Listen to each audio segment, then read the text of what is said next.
Welcome to only IAS. स्वागत है आप सभी लोगों का प्रीलिम बूस्टर न्यूज डिस्कशन में।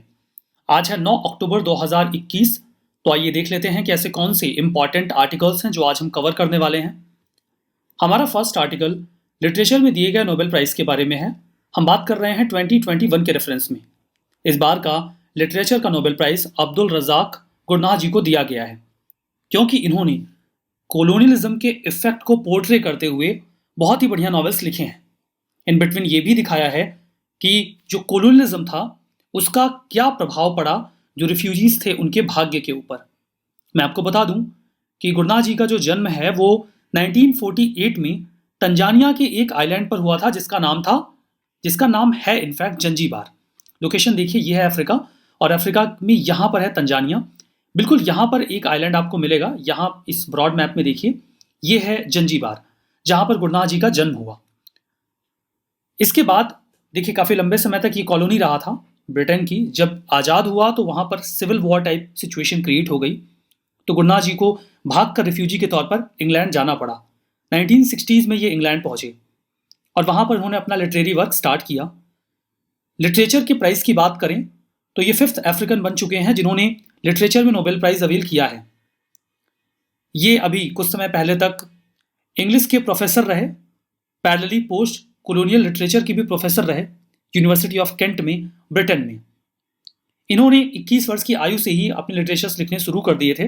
इंग्लिश में ये अपनी रचनाएं लिखते थे, यद्यपि इनकी जो पहली लैंग्वेज थी वो स्वाहिली थी। कोलोनियलिज्म और रिफ्यूजीज का एक्सपीरियंस, उनका ट्रॉमा, इस पर इनका वर्क बेस्ड है। इन्होंने अभी तक 10 नॉवेल पब्लिश किए हैं और कुछ शॉर्ट स्टोरीज भी। इनके नॉवेल्स के नाम यद्यपि आपके लिए बहुत ज़रूरी नहीं होंगे, फिर भी मैं एक बार उनके नाम लेना चाहूँगा। 1987 में इनका नॉवेल आया था मेमोरी ऑफ डिपार्चर, 88 में पिलग्रिम्स वे, 90 में डॉटल, 94 में पैराडाइज, 96 में एडमायरिंग साइलेंस, 2001 में बाई द सी, 2005 में डिजर्जन, 2021 में द लास्ट गिफ्ट, 2017 में ग्रेवल हार्ट और 2020 में आफ्टर लाइफ्स। इसमें इनका ये नॉवेल बहुत ज़्यादा ज़रूरी है, दैट इज़ पैराडाइज। वैसे यूपीएससी इस प्रकार के प्रश्न नहीं पूछती। यही बातें यहाँ पर एक्सप्लेन की गई हैं कि इन्हें जो अवार्ड दिया गया है 2021 का, वो इनके अनकॉम्प्रोमाइजिंग और कंपैशनेट वर्क के बारे में है जो कोलोनियलिज्म से एसोसिएटेड है। 10 नॉवेल इनके हैं जो ईस्ट अफ्रीका में कोलोनियलिज्म यानी कि जो भी उपनिवेशवाद है उसके इफेक्ट को एक्सप्लेन करता है, और जो माइग्रेटिंग इंडिविजुअल्स थे उनके ऊपर इसका क्या प्रभाव पड़ा उसके बारे में जानकारी देता है।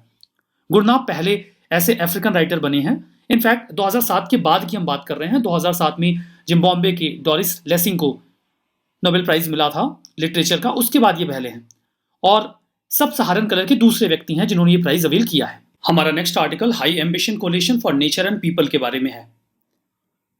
काफ़ी इंपॉर्टेंट है। इंडिया ने अभी इसे ऑफिशियली ज्वाइन किया है। एक सेरेमनी हुई फ्रेंच और इंडियन गवर्नमेंट के बीच में, वहीं पर इंडिया ने इस कोलिशन को ऑफिशियली ज्वाइन किया। इंपॉर्टेंट है, जानते रहिए। ये एक इंटर गवर्नमेंटल ग्रुप है जहां पर कोशिश की जाती है कि नेचर और उससे एसोसिएटेड लोगों को हम बेहतर कंडीशन में लाने का प्रयास करें। पैरेलली जो भी लोकेशंस हैं वहां पर हमें स्पीसीज के लॉस को रोकना है, जो वाइटल इकोसिस्टम है उसे प्रोटेक्ट करना है, इकोनॉमिक सिक्योरिटी इंश्योर करनी है जो भी वहां पे लोग लोकली रिसाइड करते हैं उनके लिए। ये जो कोलेशन है इसे शुरू किया गया था जनवरी 2021 में। एक समिट हुई थी जिसे नाम दिया गया था वन प्लैनेट समिट। पेरिस में हुई थी ये समिट, वहीं पर इसे शुरू किया गया। इंडिया ने भी इसे ज्वाइन कर लिया है, तो ऐसे इनिशिएटिव्स काफ़ी ज़रूरी हो जाते हैं। देखिए, इस कोलेशन के 2 इंपॉर्टेंट कंपोनेंट हैं जिसमें लैंड एरिया और ओशन का एरिया दोनों को प्रोटेक्ट करने की बात की जाती है। तो फ्रांस और कोस्टा रिका दोनों इसे को चेयर कर रहे हैं और यूके ओशन को चेयर है, जो कि ओशन का जो भी प्रिजर्वेशन है उसको इंश्योर करेगा। कोस्टा रिका एक लैटिन अमेरिकन कंट्री है, फ्रांस यूरोपियन कंट्री है और यूके भी। यहाँ पर लोकेशन देखिए फर्स्ट ऑफ ऑल आप कोस्टा रिका की, ये है सेंट्रल अमेरिका और यहाँ पर आपको मिलेगा कोस्टा रिका। इसके साउथ में मिलेगा पनामा और नॉर्थ में मिलेगा निकारागुआ। इसके ऊपर है होंडुरास, देन एल सल्वाडोर, इसके बाद गुआटेमाला और यहाँ पर है बेलीज, ये मैक्सिको है। वेनेजुएला और कंबोडिया की लोकेशन भी आप यहीं पर देख सकते हैं, that's Ecuador, Peru, Bolivia, Chile, Argentina, Paraguay और ब्राज़ील। गुयाना, सूरीनाम और फ्रेंच गुयाना यहाँ पर है। तो कुछ लोकेशंस आपने मैप में देख ली हैं। ये देखिए यूरोप का मैप है, यहाँ पर फ्रांस है और ये है यूके। इनके लोकेशन से निश्चित तौर पर आप परिचित रहे होंगे। एम इसका ये है, kind of inter governmental agreement है। 2030 का एक टारगेट रखा गया है, 30-30 टारगेट इसे कह रहे हैं। इसमें 30% हमें दुनिया का लैंड और 30% ओशन प्रोटेक्ट करना है। अब यहां पर प्लैनेट जो है उसे सस्टेनेबली नेचुरल हैबिटेट को प्रिजर्व करने की कोशिश करनी है, कोई नेट लॉस ना हो।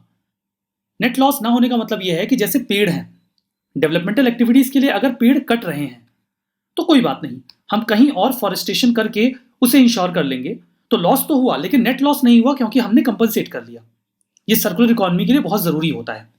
इसका बेनिफिट नेचर को, मतलब हम अपना नेचर से बेनिफिट तो ले लेते हैं लेकिन नेचर को नुकसान नहीं पहुंचाते। 70 मेंबर कंट्रीज हैं जो लगभग सभी रीजन से हैं, नॉर्थ और साउथ ग्लोबल जो एरिया है ग्लोब का। यूरोपियन, लैटिन अमेरिकन कंट्रीज हैं, अफ्रीका और एशिया के भी देश इसका हिस्सा हैं। सिग्निफिकेंस यह है कि अभी तक इस कोलेशन में 15% वर्ल्ड का लैंड और 7% ओशन कवर किया गया है। अभी चूंकि बना ही है लेकिन प्रोटेक्शन के लिए इंश्योर कर लिया गया है। अचीव करना है 30% का टारगेट 2030 तक, मतलब लैंड प्रोटेक्शन को डबल करना होगा और जो ओशन प्रोटेक्शन है उसे 4 गुना बढ़ाना होगा, तब ये टारगेट मीट हो पाएगा। हमारा नेक्स्ट आर्टिकल गुडुची के बारे में है। हो सकता है आप इस नाम से खुद को अपरिचित महसूस कर रहे हों, लेकिन एक नाम आप जरूर सुन चुके होंगे या जानते होंगे, वो है गिलोय। गिलोय को ही गुडुची कहा जाता है। कुछ समय पहले न्यूज में ये चल रहा था, कई सारे जर्नल्स में, सोशल मीडिया पे ये निकल के आया कि गुडुची या फिर गिलोय स्वास्थ्य के लिए हानिकारक है। ये काफी सरप्राइजिंग है क्योंकि हम सभी लोग जानते हैं कि गुडुची या फिर गिलोय स्वास्थ्य के लिए बहुत ही ज्यादा लाभदायक होता है और हजारों सालों से इसका इस्तेमाल ट्रेडिशनल मेडिसिन में होता रहा है। जब ये न्यूज फैली तो मिनिस्ट्री ऑफ आयुष ने इसका क्लैरिफिकेशन दिया। उन्होंने कहा कि चिंता करने की बिल्कुल कोई बात नहीं है, ऐसा कुछ भी नहीं है, चाहे ये किसी जर्नल में ही क्यों ना पब्लिश हो रहा हो। गुडुची या फिर गिलोय पूरी तरीके से सेफ है और इसका इस्तेमाल किया जाना चाहिए ट्रेडिशनल मेडिसिन के फॉर्म में, कहीं कोई दिक्कत नहीं है। तो गुडुची एक पॉपुलरली नोन हर्ब है। थेरेपी के लिए आयुष सिस्टम में काफी लंबे समय से इसका इस्तेमाल हो रहा है। ये बड़ा ग्लैब्रस पत्तों वाला एक पौधा होता है। इसके पत्तों की जो आकृति होती है वो दिलनुमा होती है।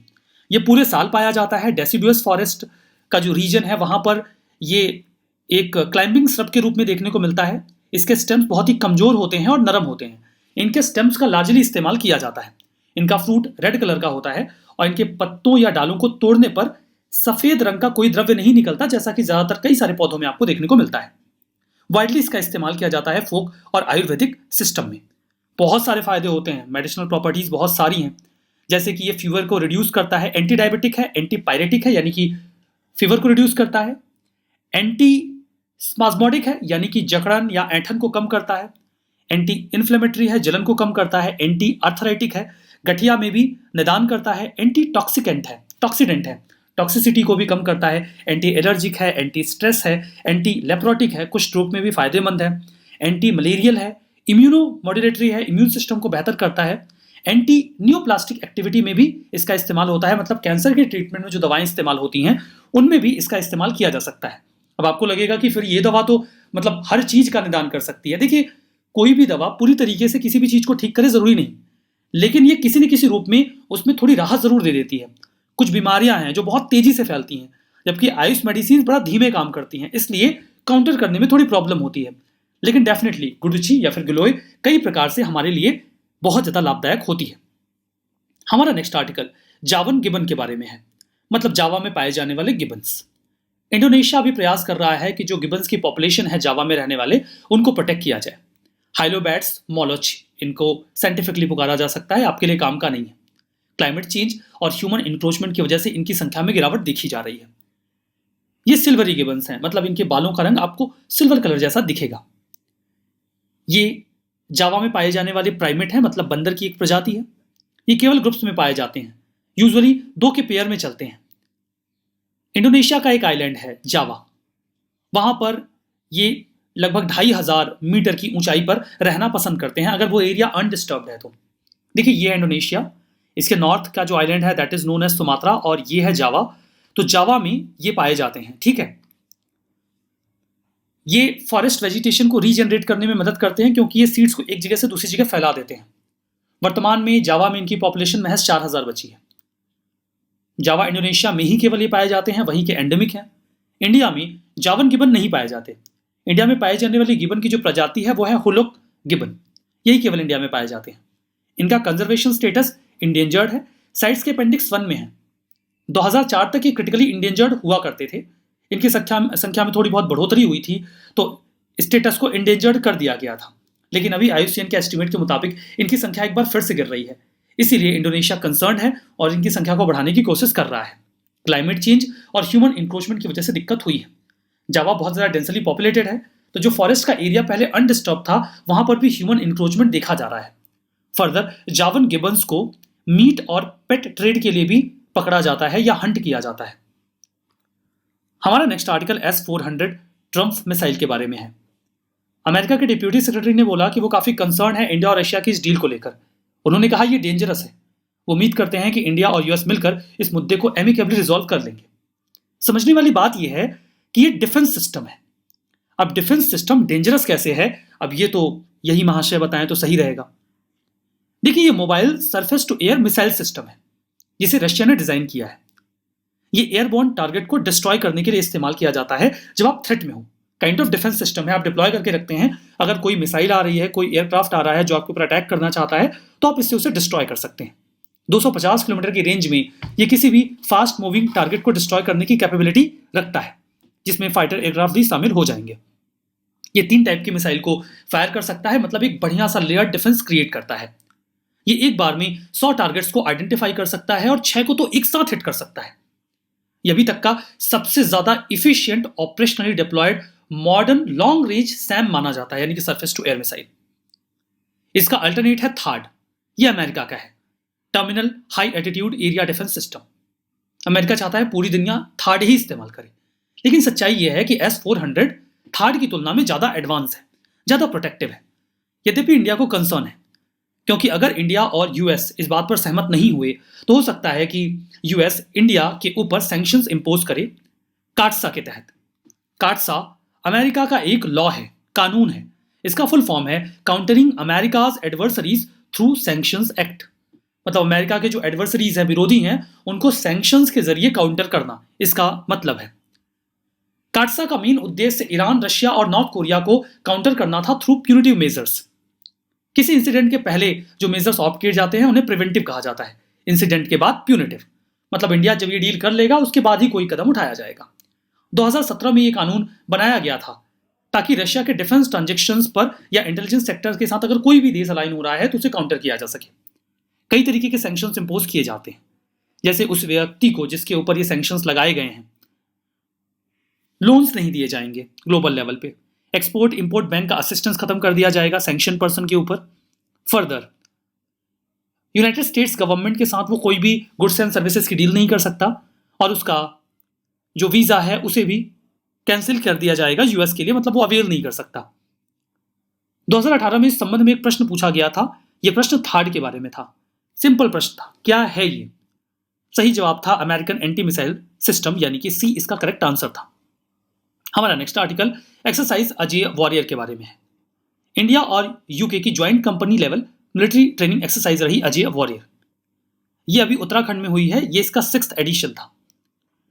दोनों देश आपस में इंटर ऑपरेबिलिटी बेहतर करें और एक्सपर्टीज को शेयर करें।